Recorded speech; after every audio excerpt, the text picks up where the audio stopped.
لو تناهيتم إلى سر الحياة وصنعتم كائنا حيا نرى. میرا جو عدالتی خلا والا یہ پتہ نہیں تراوی والا بیان تھا، اس پہ کسی ایتھیسٹ نے کمنٹس کیے ہوئے تھے کہ اللہ تعالیٰ جو ہے نا لوگوں کے پھڈے سلجھانے میں یعنی مسلمانوں کے پھڈے سلجھانے میں معاذ اللہ ناکام ہے.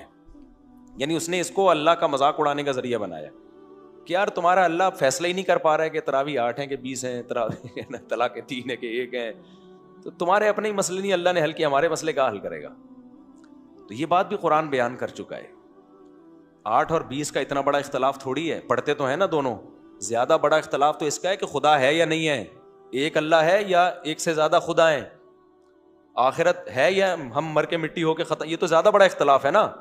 تو نبی کے دور میں یہ جب بڑا اختلاف ہوتا تھا تو نبی اس سے پریشان ہوتے تھے کہ بھائی اللہ ایک دفعہ مسئلہ حل کیوں نہیں کر دیتا، سب کو گن پوائنٹ پہ مسلمان بنا دے اور جو یہ لوگ معجزے مانگ رہے ہیں وہ سارے دکھا دے اللہ تعالیٰ. تو اللہ نے فرمایا ہے کہ نہ وَلِذَلِكَ خَلَقَهُمْ، میں نے پیدا ہی اختلاف کے لیے کیا ہے. کچھ لوگ حق کو مانیں گے، کچھ نہیں مانیں گے، یہی ہے، اسی کا نام کیا ہے، دنیا. اللہ چاہتا، اللہ نے ایتھیسٹ کا جواب قرآن میں دیا ہے وَلَوْ شَاءَ اللَّهُ لَجَعَلَهُمْ أُمَّةً وَاحِدَةً، ہم چاہتے سب کو ایک جیسا نیک شریف شرفا بنا دیتے، دنیا میں کوئی خرابی ہوتی نہیں. لیکن پھر آزمائش کیا ہو جاتی، ختم. جب سب ایک جیسے ہیں تو پھر نیک بننے میں کوئی قربانی بولو نہیں ہے. کہیں کلچر ہی سارا ہی ٹھیک ہو گیا، دنیا سے شراب ختم ہو گئی تو شراب چھوڑنے والے اور پینے والے میں فرق کون کرے گا، بولو نا. دنیا سے زنا ہی ختم ہو گیا تو زنا سے بچنے والوں کو اللہ کیوں ثواب دے گا؟ پھر اللہ کہے گا تو کوئی نیا ہے جو زنا سے بچ رہا تھا، سارے بچ رہے تھے، تو بچ گیا تو کیا تیر مار لیا ہے بھائی. کوئی یتیم کی کفالت کرے اور نہیں کرے تو کوئی فرق رہے گا دونوں میں؟ اللہ کہیں گے سارے ہی کرتے تھے بھائی. کچھ یتیم کی کفالت کرتے ہیں، کچھ یتیم کا مال کھاتے ہیں، کچھ کمزوروں پہ ظلم کرتے ہیں، کچھ ظلم کو روکتے ہیں. صحابہ کرام کو اللہ نے انہی باتوں سے تسلیاں دی ہیں. تو یہ جو ایتھیسٹ لوگ اس طرح کے اعتراض کرتے ہیں کہ اللہ سے معاذ اللہ مسئلے حل نہیں ہو رہے، اللہ 1 منٹ میں مسئلے حل کر سکتا ہے، لیکن اللہ نے کہا میں نے چھوڑ دیا لوگوں کو، یہ میں حقیقی فیصلہ جو کروں گا نا وہ آخرت میں کروں گا کہ کون ٹھیک تھا اور کون غلط. دنیا اسی کا نام ہے، یہی پھڈے میں زندگی گزرے گی. کہیں ظلم ہوگا، کہیں انصاف ہوگا، کہیں غلط بیانی ہوگی، کہیں صحیح بیانی ہوگی، یہ سب کچھ چلے گا. اسی طرح مارکیٹ میں تم نے دنیا مسافر خانہ ہے، کوئی لٹک کے جائے گا، کوئی بیٹھ کے جائے، کسی کو سیٹ ہی نہیں ملے گی. تو اسی طرح اس دنیا گزرے گی. تو بڑا اشکال تو 8 اور 20 تراویح سے زیادہ اشکال تو یہ ہوتا ہے کہ تم تو اللہ کے منکر ہو، اللہ نے تمہیں پھر بھی چھوڑا ہوا ہے. تو ملحد کو چاہیے یہ اعتراض کرے میں تو خدا کا انکار کر رہا ہوں تو خدا مجھے عذاب کیوں نہیں دے رہا. اصل تو اعتراض تو یہ ہونا چاہیے. تو اللہ کہتے ہیں میں اس لیے عذاب نہیں دے رہا کہ میں اگر گن پوائنٹ پہ لوگوں کو مسلمان بنانا شروع کر دوں نا، جیسے ہی کسی نے انکار کیا فوراً سانپ آیا اور لپیٹ کے اس کو مار دیا، تو سارے کیا ہو جائیں گے، سارے مومن ہو جائیں گے، سارے مسلمان ہو جائیں گے، سارے خدا کو ماننے لگیں گے. تو تبھی تو امام ابو حنیفہ کی رائے یہ ہے کہ میدان جنگ میں جب کافر کو قتل کیا جاتا ہے اس کے کفر کی وجہ سے نہیں کیا جاتا، اس کی طاقت اور قوت جو وہ مسلمانوں کے خلاف استعمال کر رہا ہے اس طاقت کو روکنے کے لیے قتل کیا جاتا ہے. امام شافعی کی رائے یہ کہ اس کو اس کی کفر کی وجہ سے قتل کیا جاتا ہے. امام حنیفہ کی رائے کہ نہیں، کفر کی وجہ سے نہیں. امام صاحب کی دلیل اس میں بڑی مضبوط ہے، کہتے ہیں کفر اس بات کا تقاضا نہیں کرتا کہ قتل کیا جائے، بلکہ اس بات کا تقاضا کرتا ہے اس کو زندہ رہنے دیا جائے. کیونکہ ایگزامینیشن ہال میں رکھنا تب امتحان ہوتا ہے، ایگزامینیشن ہال سے پکڑ کے باہر نکال دیا وہ کہے گا مجھے تو سوچنے کا موقع ہی نہیں ملا. سمجھ میں آ رہی ہے بات بھائی؟ 3 گھنٹے کسی کو پراپر ٹائم ایگزامینیشن ہال میں دو گے، اس کے بعد فیل ہوگا تو چمبا پلیٹ اس کے ابا کرے گا.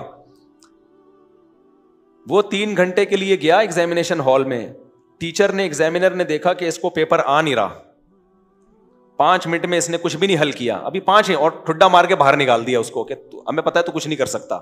اس کے اب ایک بہانہ تو آ گیا نا اس کے پاس.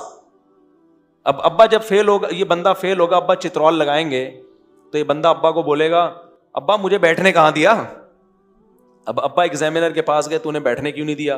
کہہ رہے 5 منٹ سے تو اس نے کچھ ہی نہیں کیا، 5 منٹ بیٹھا رہا تھا، 5 منٹ میں دیکھ رہا تھا کچھ بھی نہیں کر رہا تھا. تو میں نے کہا جب 5 جنہوں نے امتحان حل کرنا ہوتا ہے وہ تو شروع سے ہی بیٹھ کے کیا کرتے ہیں، پیپر حل کرنا شروع کر دیتے ہیں نا. اور جن کو کچھ بھی نہیں آتا وہ شروع سے ہی بیٹھ کے، ہم نے تو دیے نا امتحانات، دیکھ رہے ہوتے ہیں کہ کدھر سے پھرا ملے گا، کیا ہوگا، جمائیاں لے رہے ہوتے ہیں اور پھرے تلاش کر رہے ہوتے ہیں. تو ایگزامینر نے کہا کہ جی آپ کا بیٹے کو میں نے 5 منٹ میں جج کر لیا تھا کہ اس کے پلے کچھ بھی نہیں ہے, تو میں نے کہا اس کا بھی ٹائم ویسٹ ہوگا, ہمارا بھی ہوگا, پہلے ہی میں نے اس کو کیا کر دیا, باہر نکال دیا ایگزامینیشن ہال سے.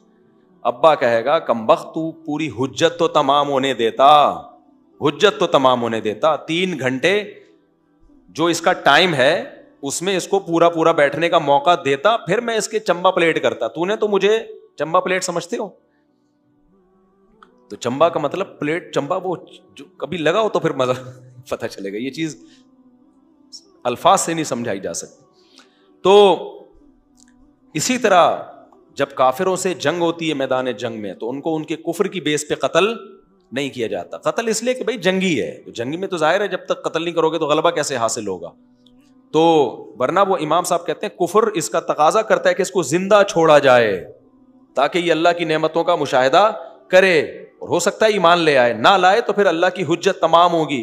اللہ کہیں گے اولم نعمرکم ما یتذکر فیہ من تذکر, کیا ہم نے تمہیں اتنی عمر نہیں دی تھی, عمر نہیں دی ہم نے تمہیں جس میں تم نصیحت حاصل کر لیتے. وہ کہتا ہے اللہ کہاں دی تھی, میں تو بھی بالغ ہوا تھا میدان جنگ میں, مجھے کفر کی وجہ سے کاٹ کے چلے گئے تھے, مجھے تو سوچنے کا موقع ہی نہیں ملا.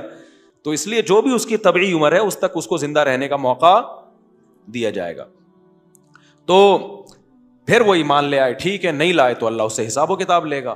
تو یہ دنیا نام ہے اسی اختلاف کا, تو اس لیے ان اختلافات میں ٹینشن زیادہ نہ لیا کرو. ہم نے جو چیز صحیح لگ رہی ہے ہم نے اسی کو فالو کرنا ہے, اور آخرت میں پھر اللہ اسی بیس پہ اجر دے گا, سمجھتے ہو.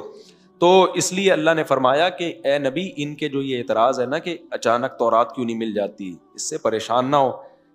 یہ آپ کو اچانک قرآن کیوں نہیں مل گیا پورا, کیونکہ جب موسیٰ کو پوری تورات ملی تھی تو بھی ان لوگوں نے اعتراض کیا تھا کہ آپ کوہ طور پہ جا کے لے کر آئے ہیں, ہم اللہ کو دیکھیں گے, اللہ تو نظر آیا نہیں, ہمیں کتاب ہی نظر آ رہی ہے.